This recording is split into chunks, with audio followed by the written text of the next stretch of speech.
Everyone, welcome to our classroom. तो जो लोग फर्स्ट सेमेस्टर में हैं या फिर फर्स्ट सेमेस्टर के बाद वाले जितने भी हैं बेसिकली, तो उन सबको पता होगा कि कैलकुलस है अपना एक मैथ जो कि फर्स्ट सेमेस्टर में ही आता है। फर्स्ट सेमेस्टर में बेसिकली 3 मैथ अपने, है ना, अलजेब्रा, कैलकुलस और सॉलिड ज्योमेट्री। तो कैलकुलस का जो फर्स्ट चैप्टर है ना, उसमें हमारा फर्स्ट चैप्टर में डेफिनेशन, मतलब चैप्टर का नाम ही क्या है, लिमिट्स, कंटिन्यूटी एंड डिफरेंशिएबिलिटी, है ना। और कुछ स्टूडेंट्स ऐसे हैं जिन लोगों को लिमिट, कंटिन्यूटी और डिफरेंशिएबिलिटी पहली बार डेफिनेशन में वही पढ़ने को मिल रही है। उसके बाद तो आप लोग बहुत पढ़ते हो क्योंकि एडवांस कैलकुलस में 2 वेरिएबल में डिफरेंशिएबिलिटी, कंटिन्यूटी ये सब कुछ आता है ना। बट जो लोग पहली बार लिमिट की, कंटिन्यूटी की, डिफरेंशिएबिलिटी की डेफिनेशन पढ़ रहे हैं, आप एक बार प्लीज थोड़ा ध्यान से पढ़ना, क्योंकि हो सकता है आप बुक से पढ़ लो, याद कर लो, हो सकता है आप यूट्यूब चैनल पर आओ और कोई आपको किस तरह से बता रहा है आप उसी तरह से सोच के उसको मान लो। ये मैं इसलिए बोल रही हूँ कि आपको नहीं पता चलेगा कि वो यूट्यूबर सही बोल रहा है या गलत बोल रहा है। तो एक बार थोड़ा ध्यान से देखना। मतलब अभी भी मैं अपने आप से आपको एक डेफिनेशन बताने वाली हूँ कंटिन्यूटी, डिफरेंशिएबिलिटी की। आप भले ही मेरा यकीन मत करना कि मैंने ठीक बताया गलत बताया। आप 4-5 बुक्स पढ़ो या फिर कहीं से भी पढ़ो, फिर ये जाके पता लगेगा कि वो जो यूट्यूबर है वो सही बोल रहा है या गलत बोल रहा है। अगर आपकी डेफिनेशन समझने में गलती हो गई ना, तो सारा ही कचरा हो गया। अभी मैंने कल ही एक वीडियो डाली थी कैलकुलस के ऊपर, फर्स्ट वीडियो ही है जिसमें मैंने लिमिट की डेफिनेशन बताई थी। और फिर हमने ये देखा था कि वो जो लाइन बाय लाइन बोल रहा है ना, उसका मतलब क्या है। मतलब उसने बोला डिलीटेड नेबरहुड, तो उसने बोला कि ए पे फंक्शन डिफाइन होना जरूरी नहीं है ना।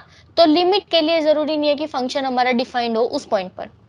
लेकिन फिर कंटिन्यूटी और लिमिट में सेम डेफिनेशन है एग्जैक्टली, बस उसने डिलीटेड नेबरहुड नहीं लिखा, है ना। ये डिफरेंस है। डिफरेंशिएबिलिटी में तीसरी नई डेफिनेशन आती है।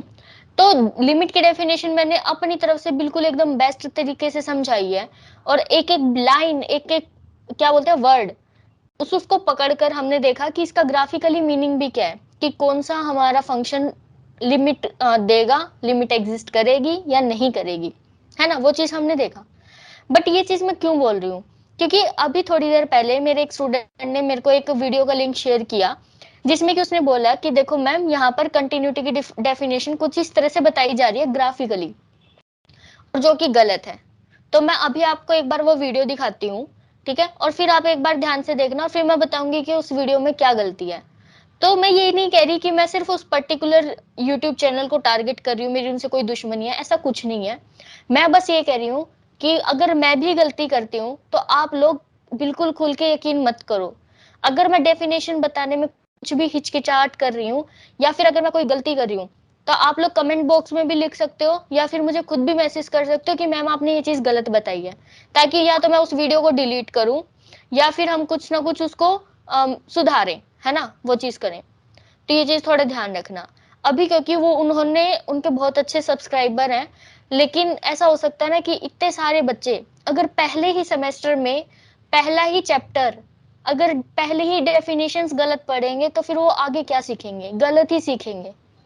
अगर वही डेफिनेशन उनके माइंड में बैठ गई तो इसका मतलब वो पूरा का पूरा ही उनका कंटिन्यूटी, डिफरेंशिएबिलिटी, लिमिट की डेफिनेशन सारी कचरे में गई, है ना।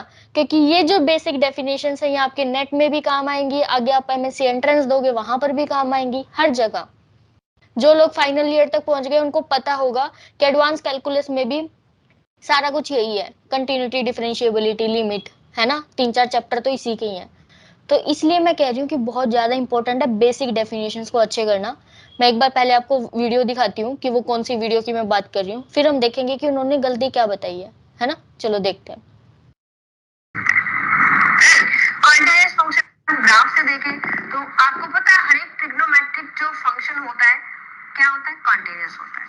अगर मैं एफ ऑफ एक्स लेती हूँ साइन एक्स, और for all x belongs to real number, अगर आप चेक करेंगे कोई भी रियल नंबर ले लीजिए, तो हमारा जो साइन एक्स का बाय ग्राफ भी अगर हम चेक करते हैं तो क्या होगा, कॉन्टिन्यूअस। कॉन्टिन्यूअस फंक्शन का मतलब उसका ग्राफ कहीं पे ब्रेक नहीं होता, ये ऐसे ग्राफ चल रहा है ऐसे करके ऐसे नहीं जाएगा, ये मतलब ऐसे ही एरो नहीं बनाएगा, यहाँ पे ग्राफ हमारा ऐसे स्मूथली चलता रहेगा।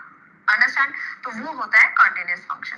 अब हमने देखा कि हर एक रियल नंबर, ये हमारा 0 होता है यहाँ।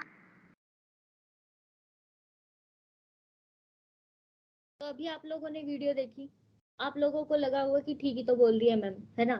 तो पहली बात तो डेफिनेशन उन्होंने एज इट इज लिख दिया बुक से। डेफिनेशन कोई क्या ही चेंज करेगा, मैं खुद भी ऐसे ही लिखूंगी, जैसे डेफिनेशन होगी वो तो वैसे ही लिखी जाएगी, है ना। लेकिन मेन बात ये है कि उन्होंने इंटरप्रिटेशन आपको क्या बताई है।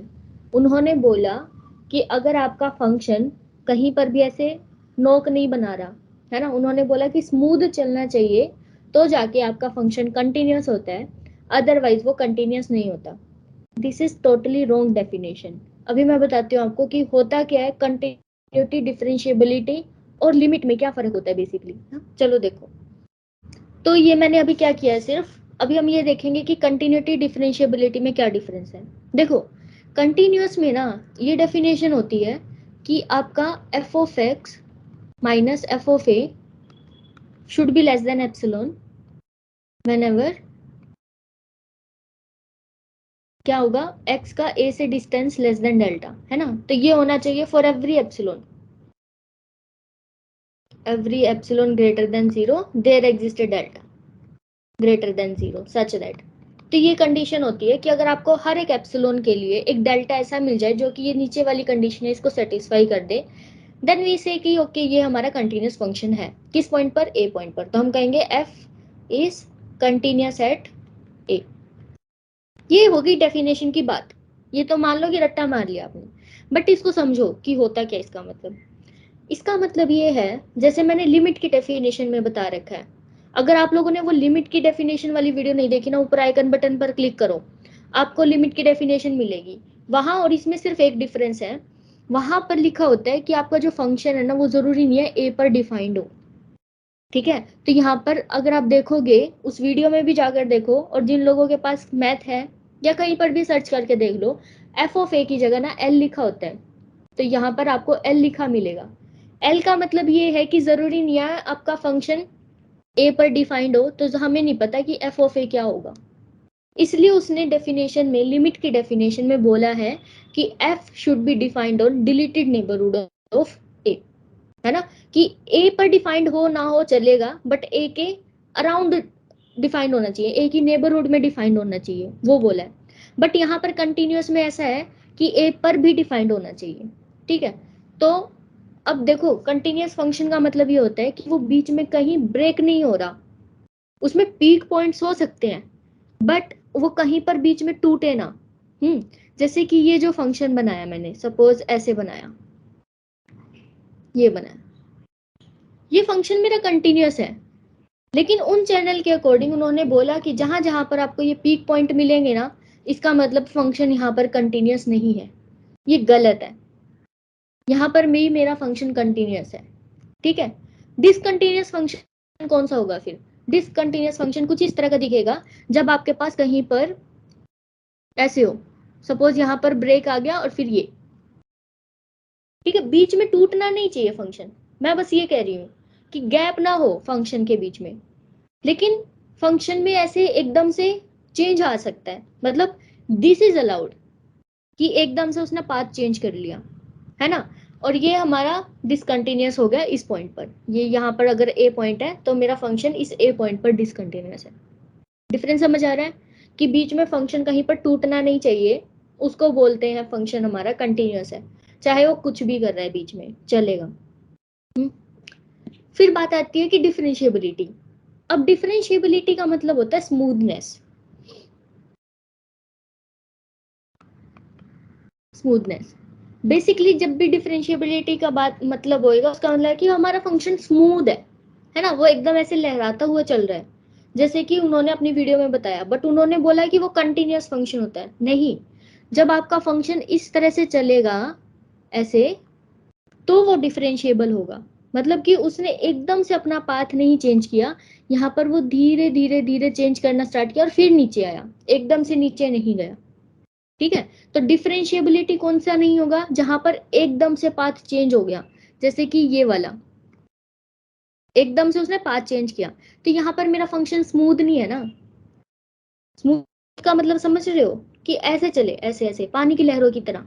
यहाँ पर फंक्शन मेरा क्या नहीं है, स्मूथ नहीं है इस वाले पॉइंट पर। इस पर्टिकुलर पॉइंट पर।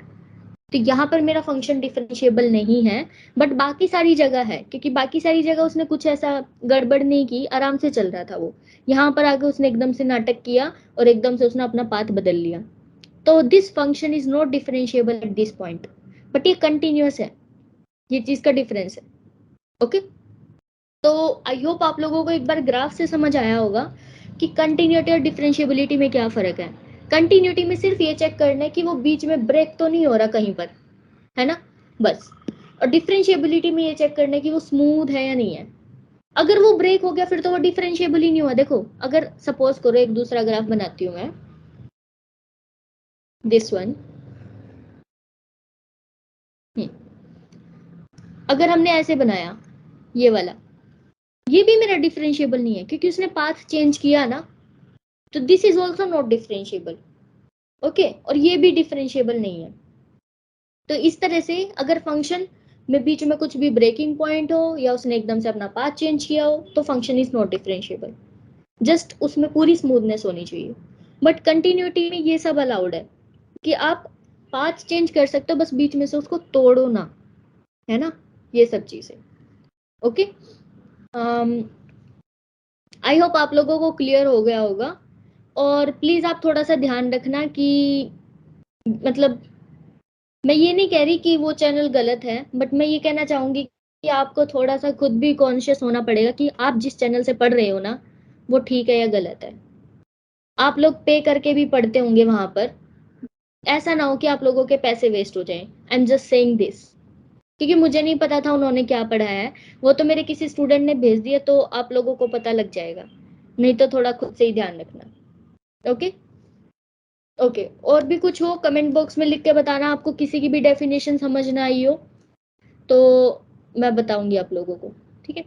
Thanks for watching.